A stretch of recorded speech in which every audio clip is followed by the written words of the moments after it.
म्हणजे इथून पाठीमागे तुम्ही जी शेती करायची त्या शेतीमध्ये आणि आताच्या शेतीमध्ये काही बदल झाल्यासारखं वाटतं? बदल म्हणजे मी अगोदर झाड जेव्हा लावले होते तेव्हा मर लोक जास्त होतं, जसं झाड पिवळं पडायचं ऑटोमॅटिक मरून जायचे. आपोआप मरून हो जायचं. हो मरून. बर. किती त्याला प्रयत्न केले तरी तो म्हणजे तुम्ही जिवंत काय काय नव्हतं. प्रयत्न करायचे? हे आपलं शेणखत, हां, रासायनिक खत, सगळं सगळं औषधं, औषधं वगैरे सगळं. कीटकनाशक, बुरशीनाशक. बुरशीनाशक सर्व. काय ही बागेची काय परिस्थिती होती 2-3 वर्षापूर्वी, मागच्या वर्षी?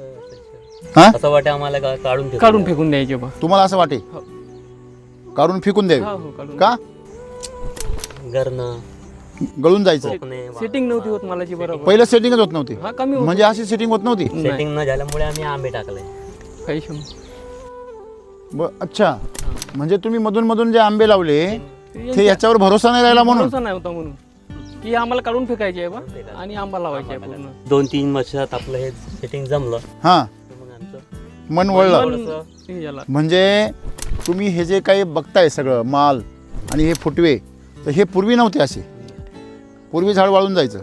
म्हणजे आपण अशा झाडापाशी उभे आहे का त्याला इफेक्ट झालेला आहे ऑलरेडी, बरोबर आहे ना? हा हो म्हणजे हे सुधारलंय. सुधारलं. मरता मरता